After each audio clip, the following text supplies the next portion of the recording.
We are reading from the Mandukya Upanishad.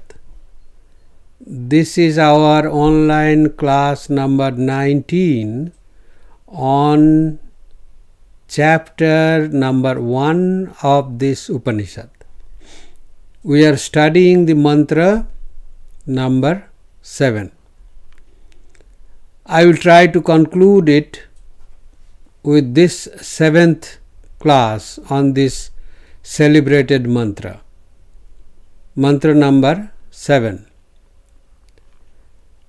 So you can remember that we were discussing this mantra, na antah prajnam na vahish prajnam, no bhayatah prajnam na prajnana ghanam, na prajnam na prajnam. So that this Atman is neither the knower of the internal world, neither the knower of the external world, neither it is knower of both, neither it is the knower of the deep sleep, nor that it knows everything separately, nor that it knows nothing. Like that. So that is a big mantra. We will see if we have time at the end. We will try to reread the mantra. Now we go to the last clarifications given by Gaudapada Acharya in his Karikas. So we have already seen that he used 9 Karikas before this mantra started. And now we are going to look at 9 Karikas again, 9 verses written by Gaudapada, concluding this mantra or clarifications, some clarifications given to this mantra at the end. In the 7th mantra, the Upanishad has negated all the attributes that belong to Turiya or the Atman. All the attributes that we think that they belong to Atman. This Atman is nothing but me in my real nature. In our day-to-day vyavahara or transactions, we do know about it. Let us take the analogy of the ornaments and gold. The equation that we got is that gold is the essence of the 3 ornaments. It can be the essence of many, many ornaments. But we have taken 3 ornaments, the ring, the bangle and the necklace. They represent the 3 states. We wear them on 3 different parts of our body. That is the utility. We put the ring on our finger, then the bangle on our wrist, and the necklace around our neck. These are the utilities. And that is why these 3 have 3 different shapes of the metal called gold. This gold is called Turiya. Hence we have given them 3 different names. First 3 different utilities, then 3 different shapes depending on that utility, and then we have given 3 different names. To what? Names to the same gold. Now let us imagine that a lady has an old necklace made of gold. She goes to a jeweler. Well, I am not saying a lady means it should be a lady always. It could be any human being, not only a lady. I am using this term because this instance has been used in our scriptures. Anyway, she gave the ornament to the jeweler and requested him to make a bracelet or bangle out of it. What did she give to the jeweler? That was a necklace that should be converted into a bangle. The jeweler puts the necklace where? Around his neck or around the neck of the fiberglass torso in his showcase? None of these places. He puts it on his weighing machine. For what purpose? To get the weight of what? Of gold. Right? He checks the weight of gold, the turiya, the essence, even though it is still a necklace. Even though it is still a necklace, even though it will be converted into a bracelet, but his evaluation of these things is that he will see how much is the weight of this thing, of gold. Okay? Don't you see the changed evaluation of the same thing? The customer had Karya Drishti, they say. Karya Drishti means the customer had the interest in the name, form and utility. And the jeweler had Karana Drishti, the interest in the essence of the ornament. Clear? Karya Drishti and Karana Drishti. The person who uses this will have the Karya Drishti, and the person who sells it will have the Karana Drishti.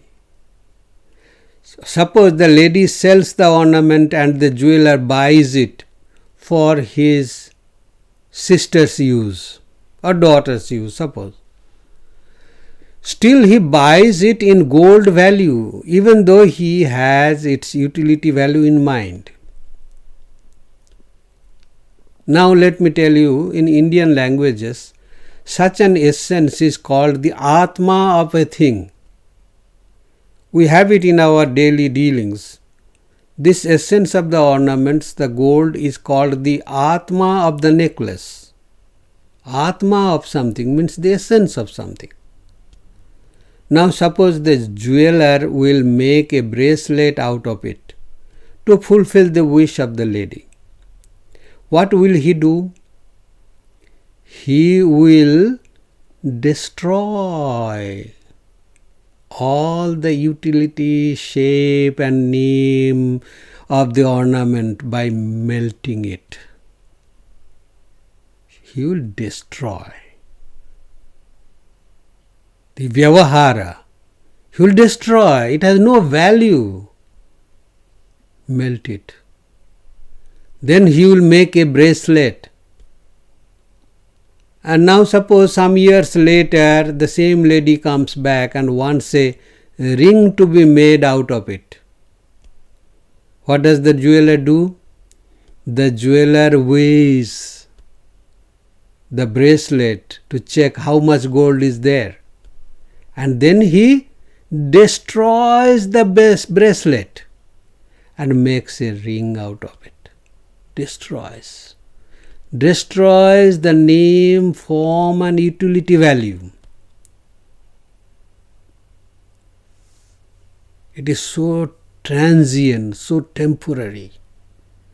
In all these transformations of the necklace into a bracelet into a ring and so on, does the jeweler destroy the fourth, the gold, even once? Obviously not. Why not? Because the gold is the essence, the Atma, the controller of all these ornaments.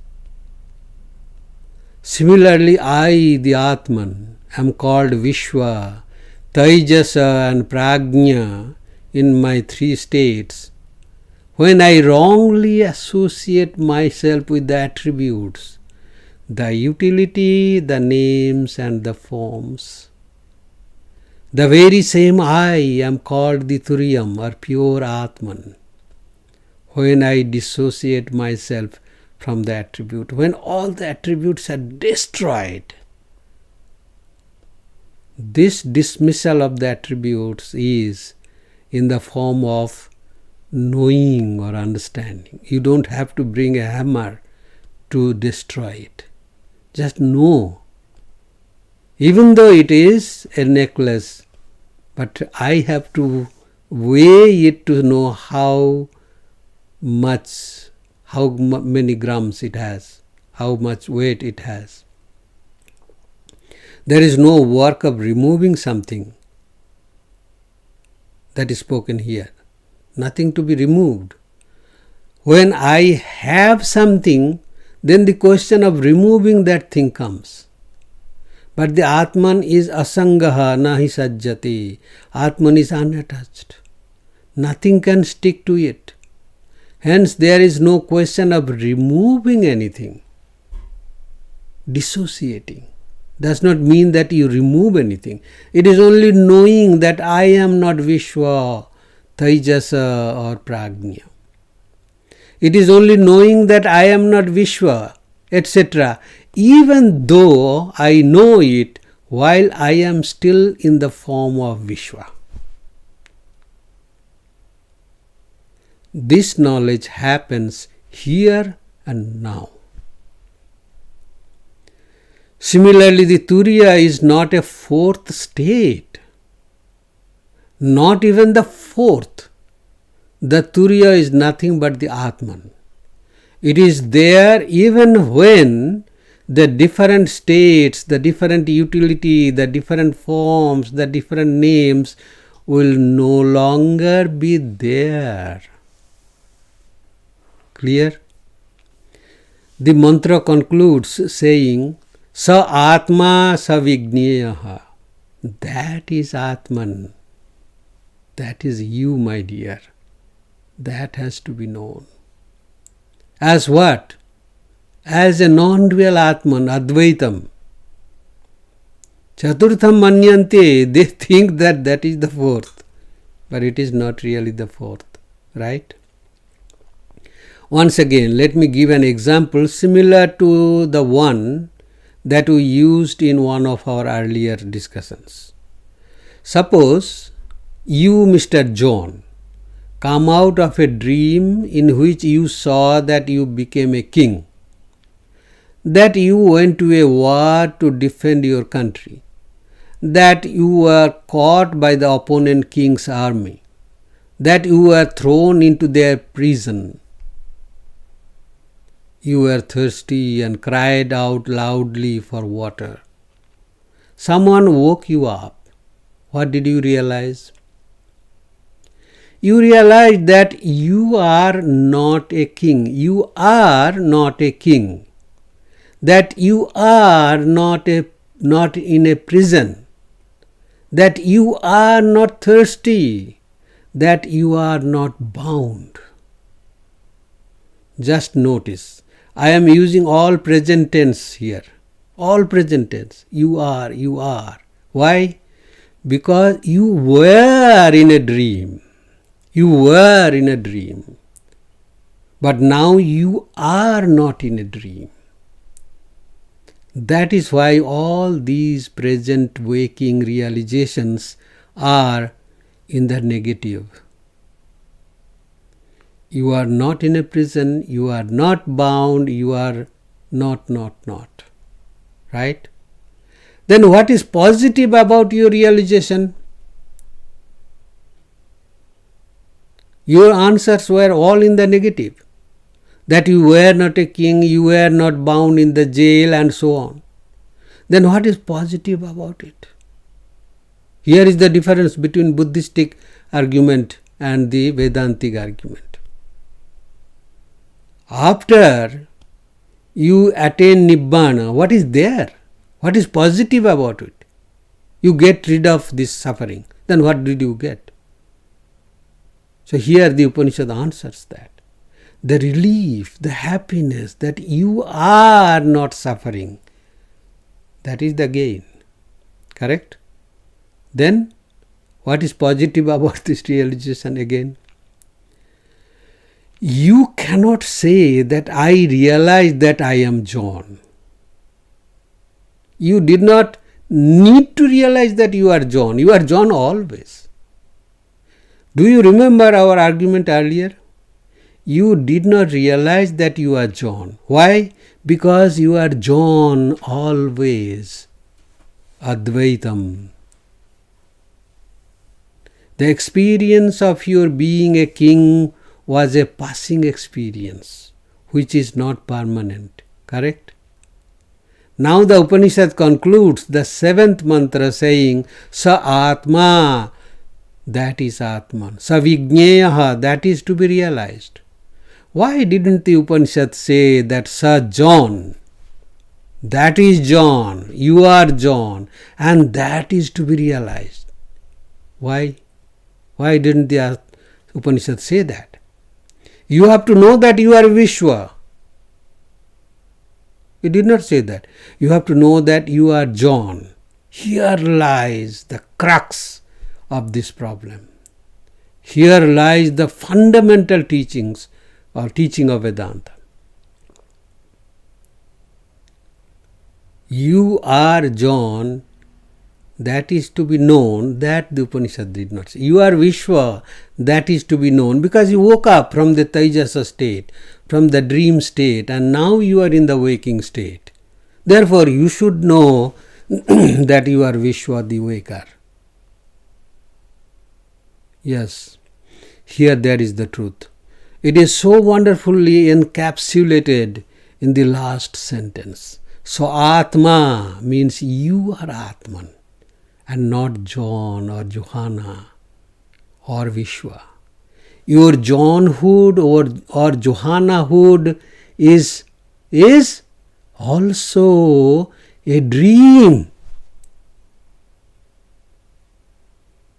Your Johnhood or Johannahood is also a dream.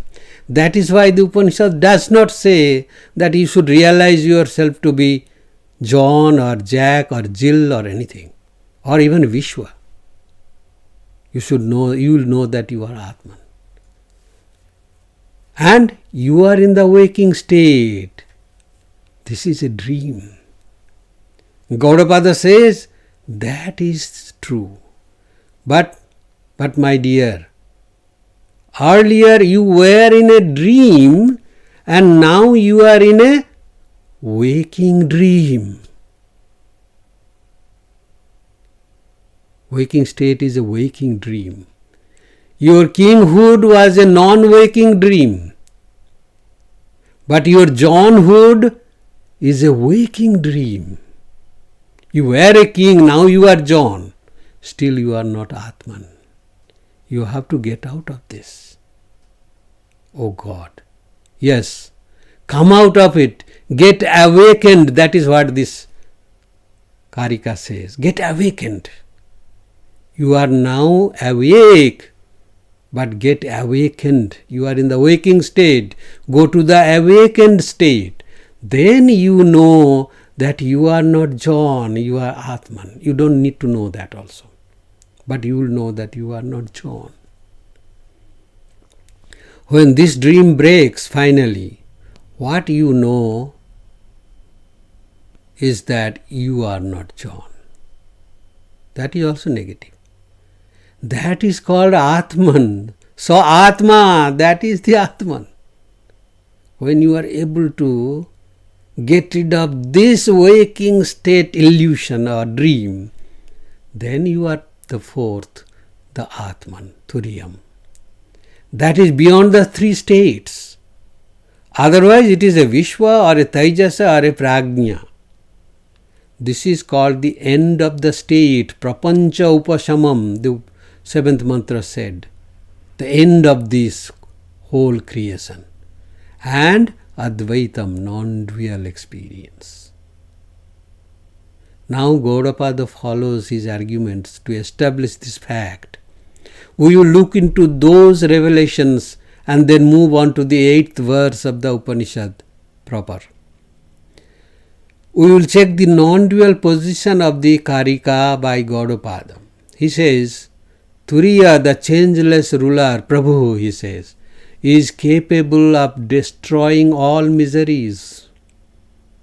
You will come out of your bondage, your suffering of thirst and hunger, etc.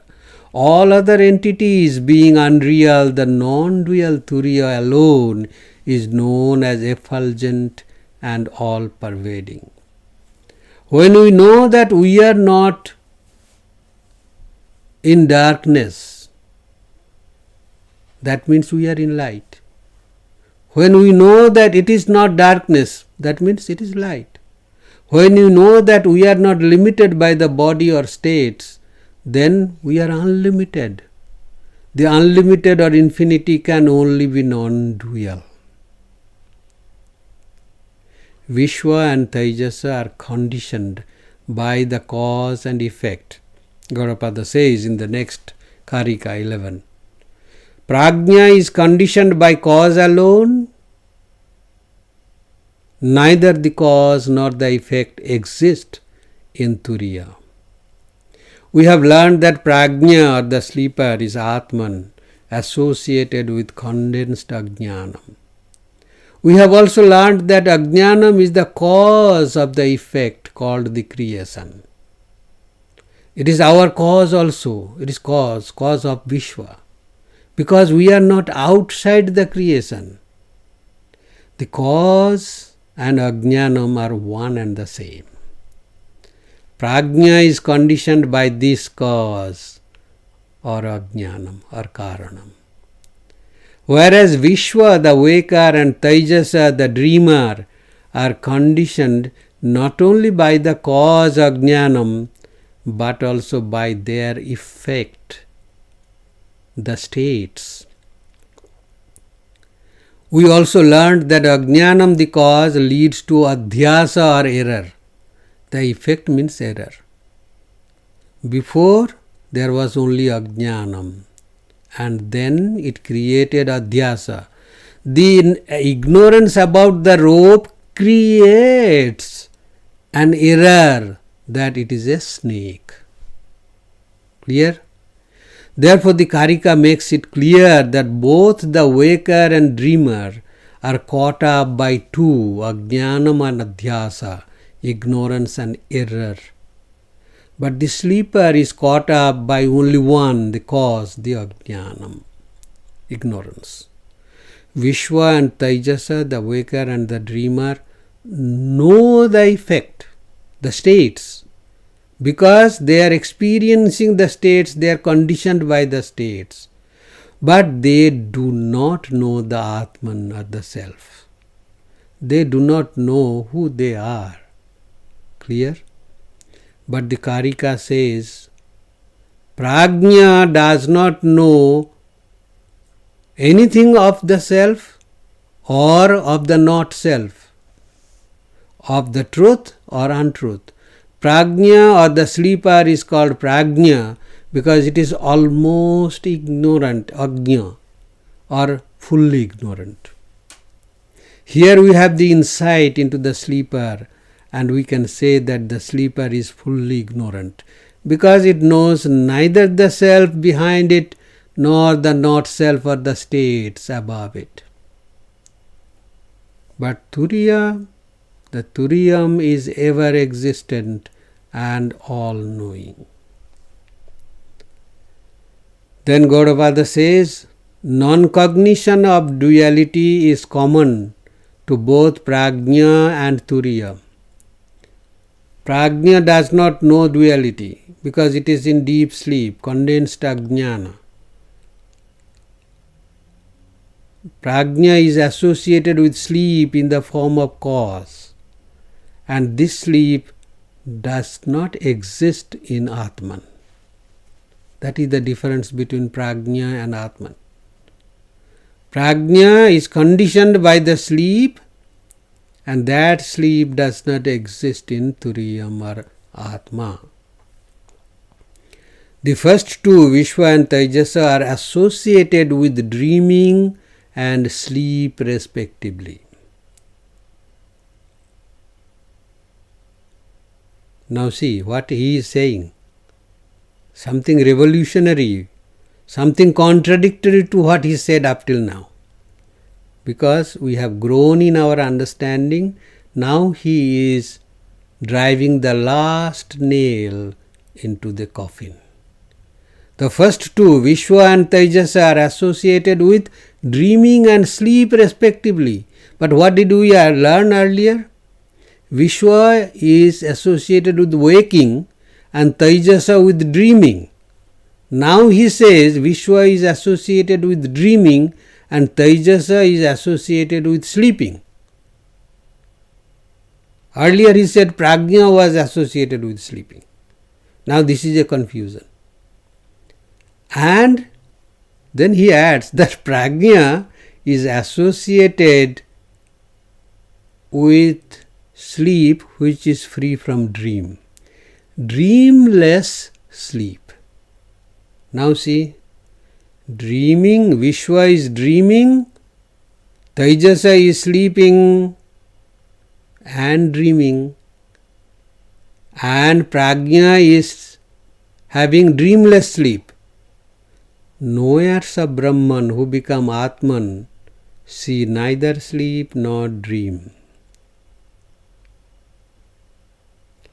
Now here is a deeper clarification.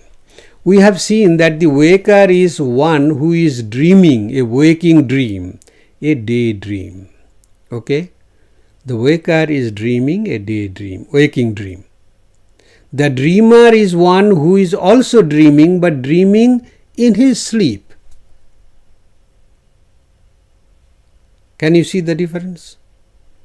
The waker is having a waking dream and dreamer is having a sleeping dream. He is dreaming while he is asleep. We the wakers, the Vishwas, are dreaming in our waking state. The dreamer Taijasa is dreaming in his or her sleep, and the sleeper Prajna is having dreamless sleep. Clear? All are sleeping. All are sleeping by the charm of Maya.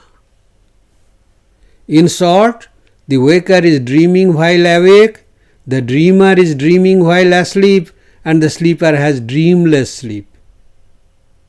Who is more helpless? The waker, the Vishwa.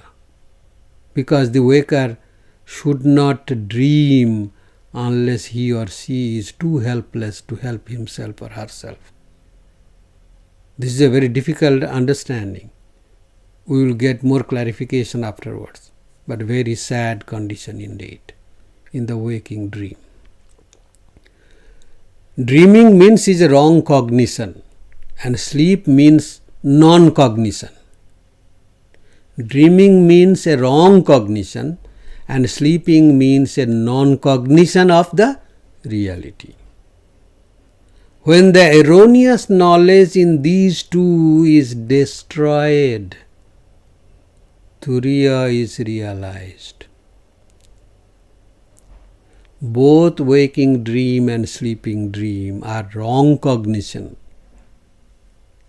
But the dreamless sleep is non-cognition, non-knowing.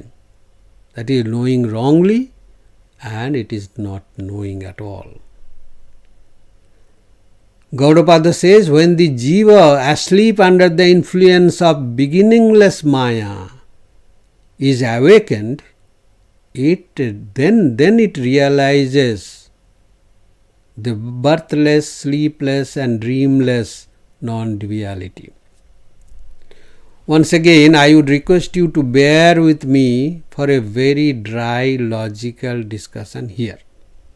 I cannot avoid it because it answers one of our very disturbing questions, and that is, when did the first jiva or being begin? Or when did it all begin? When did it all start?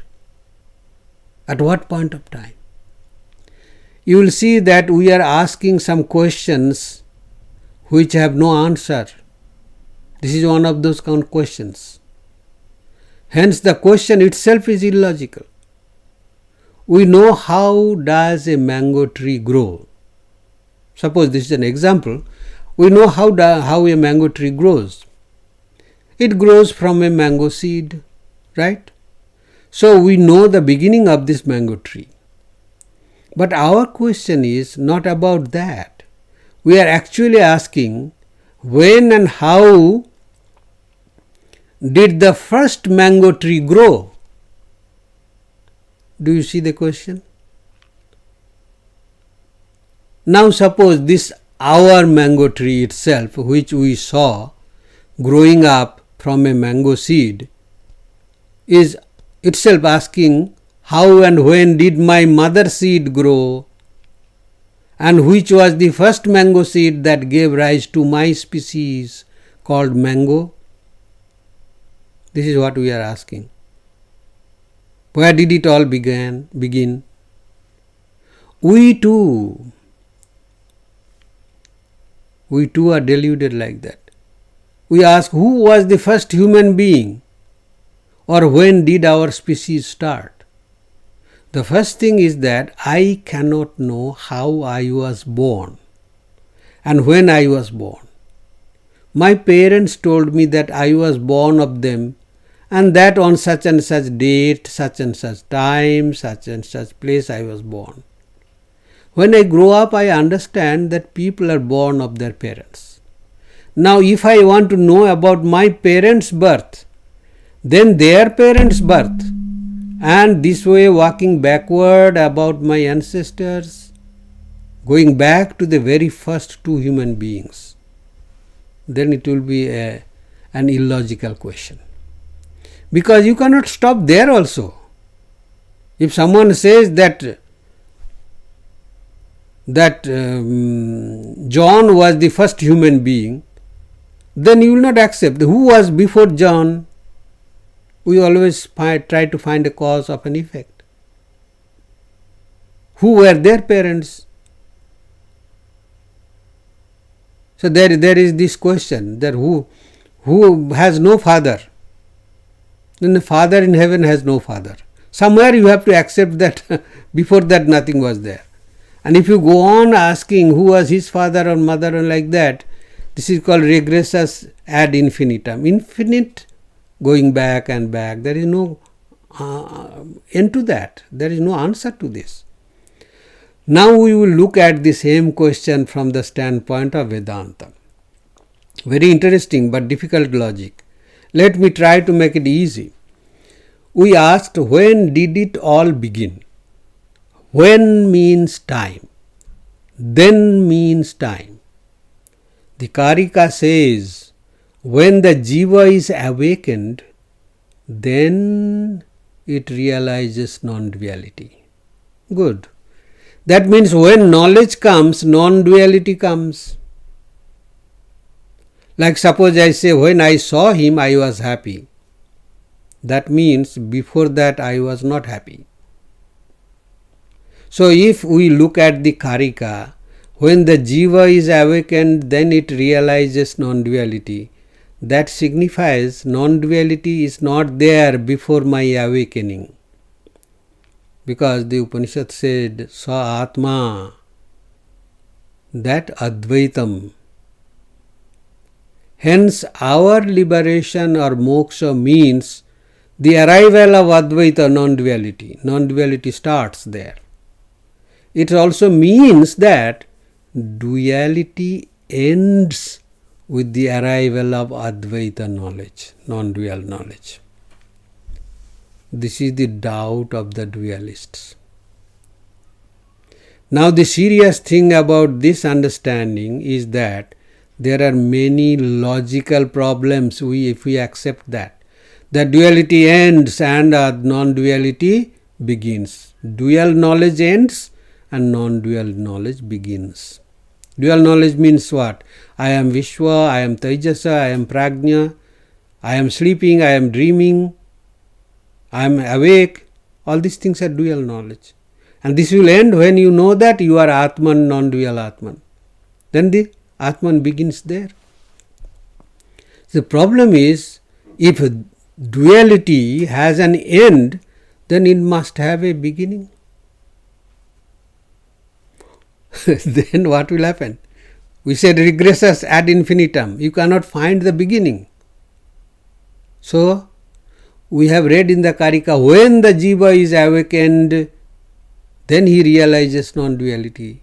That means duality ends and non-duality begins. Then Sri Krishna says, and also Upanishads say, that which has an end should have a beginning. Which has a beginning should have an end. Which has an end should have a beginning. According to this logic, as we have seen, and as Vedanta confirms, there is no beginning of duality, because we said that you cannot find the beginning. It is unknown. Like who did the first karma? Who did the first sin? No, Adam and Eve, they did. Then who were before them? Who were before them, like that? That is who preceded the first sinner, like that. So duality is beginningless. We have accepted that logically you cannot say that it began there, because you cannot reach there. The millions and billions of years ago, you cannot reach there. You are barred by time. Anadi mayaya suptaha. We are all sleeping, even in waking state, by this anadi maya, beginningless creation. We have to accept this logic. We cannot find the beginning. I cannot walk back 1 million years early and see there my ancestors are being born. This is all stupid logic. Then the conclusion will be, if dual experiences have no beginning, then there will be no end to them. Suppose there is a beginning and there is a beginning of duality, and God thought, let there be some creation, let there be light, and there was light. Following the logic, we will say that when the knowledge of the non-duality comes or begins at one point of time, then it will also end at one point of time. Then there is another problem. Then non-duality means Advaita, or the infinite reality, will have a beginning and an end. Because non-dual experience starts when our dual experiences end. So it is ridiculous to think that infinity means something with a beginning and with an end. This cannot be accepted. This cannot be infinity. That is finite. And following the same logic, we can say that the world has no beginning and no end then. So easy to understand. No problem in accepting this position. But we have to be careful in accepting this logical conclusion. We will land us in bigger troubles. There can be two things that can have no beginning and no end. One is a non-existent thing. Another is the existent reality. You cannot define infinity as having a beginning and an end. At the same time, a non-existent thing will have no beginning and no end, because it is non-existent. You cannot also say that changefulness is the reality, and it has no beginning and no end, like a circle, like the Buddhists argue that way. Then you are increasing the number of problems now. In short, we will say that a change means a beginning and end. Then another beginning, another end, another beginning, another end. This goes on and on. So beginning and end will be there. You cannot say that it is beginningless and endless. So the only solution is that the world is not there ultimately. Yes, logically speaking, this is the only answer available. Then you cannot ask the question, when did it all begin? Cannot ask. Because logically you have to accept that this world is not there. Vedanta says you cannot answer this question whether there is a beginning of this world or not. If I say the world has a beginning, then I am accepting the world. Because if I say that the world has a beginning, then I accept that the world has an end. Then you have to find the first beginner. But you say that the world is anadi, beginningless. And if I say the world has no beginning, then also I am accepting the world. Because the world will be ananta, beginningless, then endless. So this question has no answer. Hence, according to Advaita, there is no world at all. Then what about so many people we are all seeing the world? What about that? The Vedantic answer is the only satisfactory answer, that it is an error. Right? It is a conclusion. You are seeing what is not there.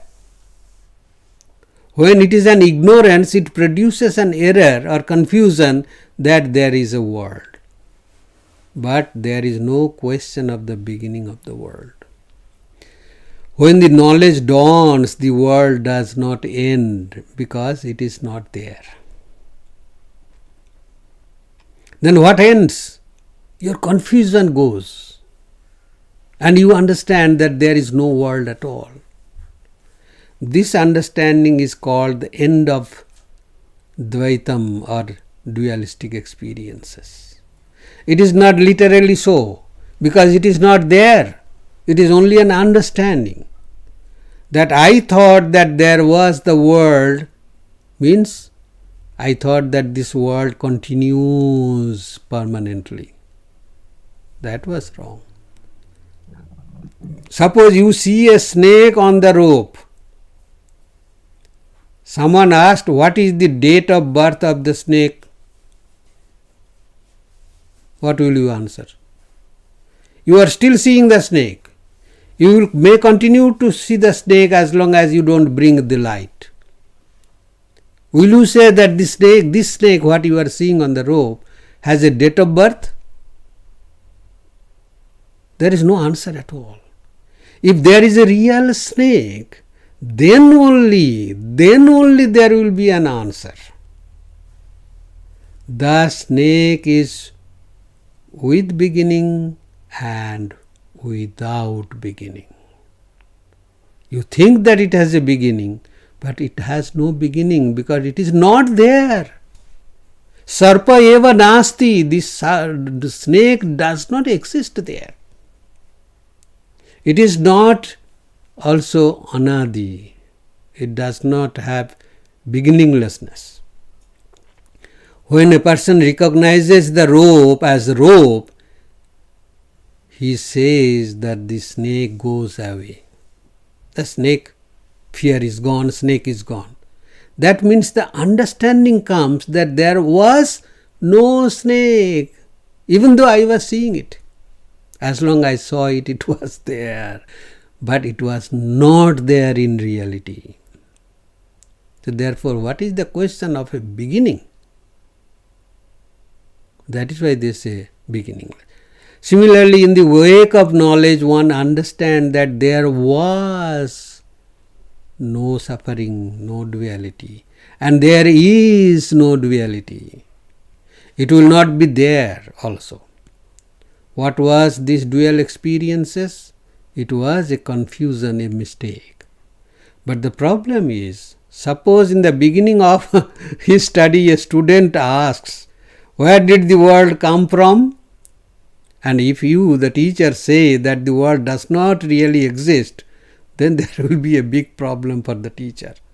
What will be the problem? The student will not come back next day. He will lose students. So the teacher cannot speak the truth, the ultimate truth, cannot disclose the ultimate truth.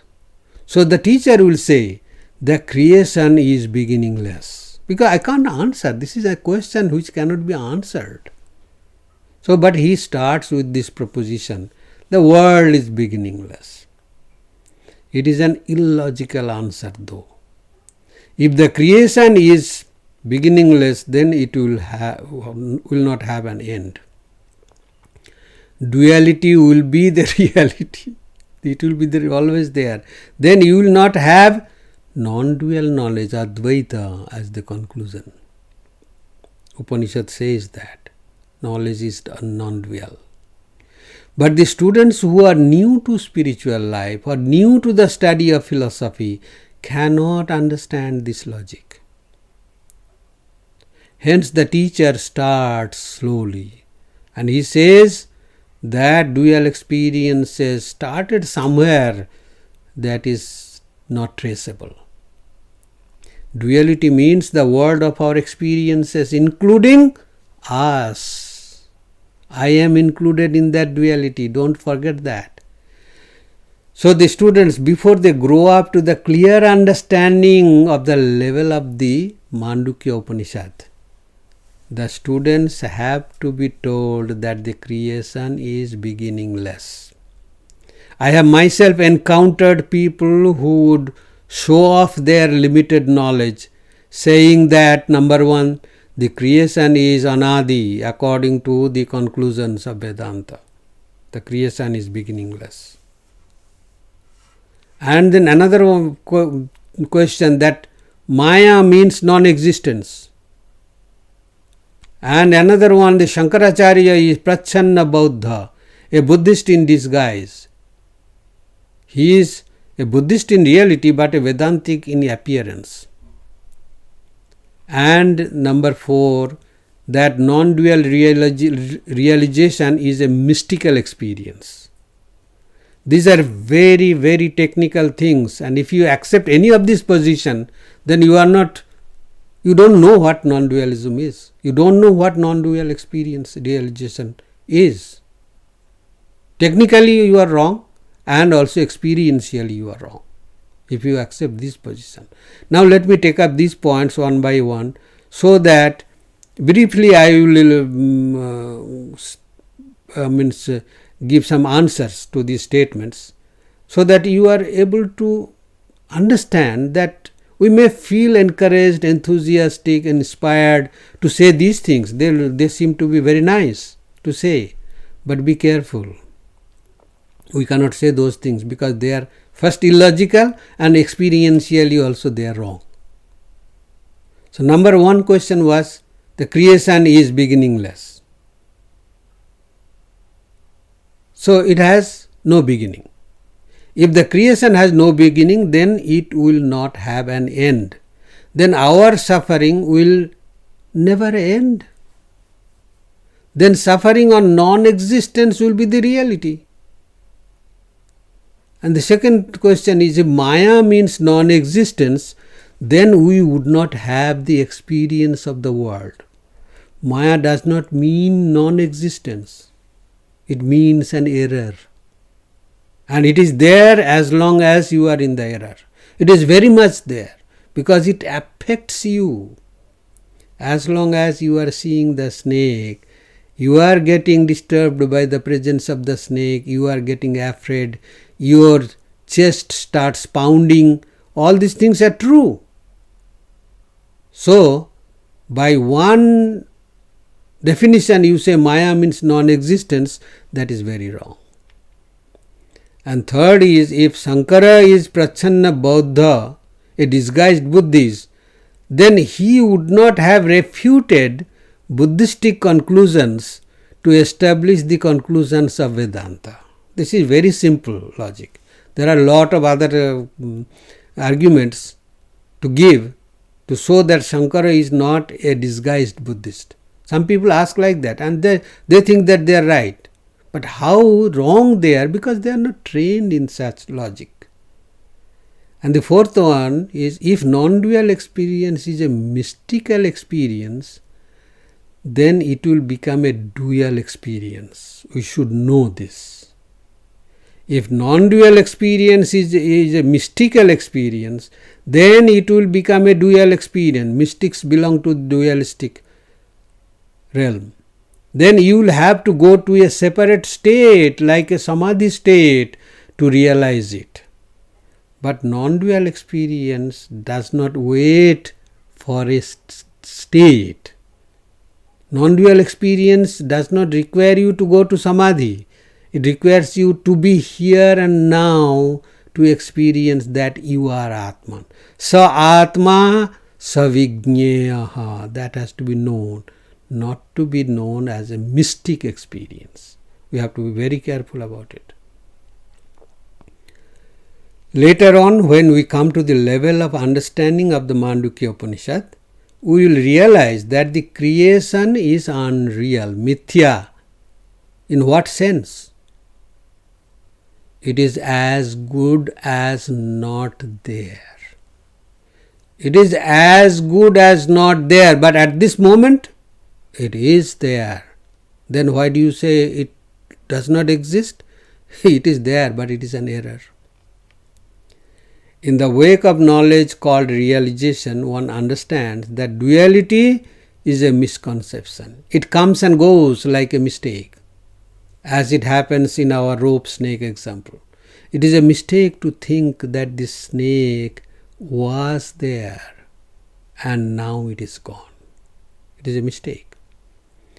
Then the next Karika says, if the phenomenal universe or the duality of creation were real, then certainly it would disappear, like the snake.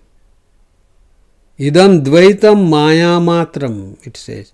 This duality is nothing but maya, which has a relative existence. Really speaking, this world of duality is apparently existent. That is why it is called mithya. The universe of these experiences which is cognized is mere illusion. Really speaking, non-duality alone is the supreme reality. Then the ultimate question will be, when does the knowledge of non-duality come, Advaita come? It does not come, nor does it go. No deti nastametyeka sambidesa swayam prabha. It does not rise, does not set. It is always there. It does not come, does not go. It is there all the time. Even when you see duality as true, it is still there as non-dual. Even when you see the snake, the rope is only rope is there. Even when you see the snake, the rope only is there. No snake. Then what about this seeing? It is a confusion, an error. That is what is called Maya, temporary. It is only non-duality which is the reality. Duality never comes, never goes. Now the Karika makes a devastating statement at the end. It says, if anyone imagines the ideas of diversity such as the guru or teacher, the student and the scriptures, they all exist, then that person also will disappear. What a great logic and what a great experience.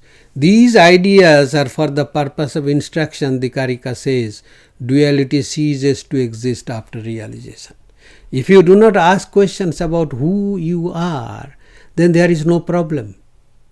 But the moment you ask this question and you are aware of yourself, you will try to find a meaning in your existence. Your limited existence as an individual who is subject to birth and death will validate the question of the scriptures, the teachers, and your becoming a student. These things will become valid when you ask this question. But after your realization, there will be no scriptures, teachers or students, bondage or liberation. Nothing will be there. In Advaitic tradition, there is a story that the student has come to the Guru, and there is the tradition that after the teaching is over, then the payment will be done. But here the Guru says, I will be teaching you non-dual Brahman, therefore you pay your fees first. Monthly fee you pay first, or the whole study fee, the whole program, you pay first. Then the student said, but it is not the rule. You will first teach me and then after that you take the money.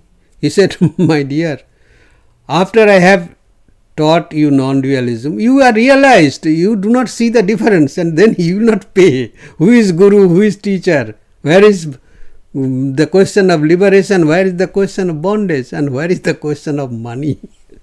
So you will not pay. So first pay now. So your question is, who am I? The answer cannot be given in the affirmative, because the scriptures say that you are Atman. The teacher explains it, but you will be the problem. You will be the problem. You will not understand it. You have no worldly experience of anything that can be compared with Atman. Like the teacher will say that Atman is like a horse or like a cow, etc. Hence the answer is given in the negative. That is, what are not the... Yes, then only the answer is given in the negative, that these things are not Atman. What you see, what you experience, and what you have experience of in this world, those illustrations are not possible. But we will say that these illustrations we are giving to say that these things are not Atman. This is called the negation of duality. This is what is the seventh mantra. Seventh mantra does this. So Gaudapada ends here the conclusion of the seventh mantra. And the seventh mantra, just in very short, the seventh mantra means na anta prajna na bahih prajna, means it is not conscious of the internal world, not conscious of the external world, nor conscious of both the worlds, not conscious of the condensed mass of deep sleep. Na prajnam, no prajnam, nor conscious, na prajnam, nor unconscious, adrishtam, which is unseen, avyavaharyam, beyond these dualistic empirical dealings, agrajyam, beyond the grasp of the organs of actions, alakshanam, which is not inferable, achintyam, it is unthinkable, avyapadeshyam, indescribable, ekatma pratyasaram, whose valid proof consists in the single belief in the self, prapanchopasamam, in which all the phenomena cease, and shantam, which is unchanging, shivam, auspicious, and advaitam, non-dual, chaturtham manyante, it is considered to be the fourth, so atma, that is the self. That is not you, that is the self. Not you the Vishwa, but that is you the self. Savigneha, you will know yourself to be the Atman, you will not know yourself to be Vishwa, Taijasa or Prajna. Tattvamasi Svetaketu, you are that, O Svetaketu, you are that Atman, not as Svetaketu, as you, the Atman. So we will stop here. Thank you very much. And we will conclude it with the chanting of Om once. Om.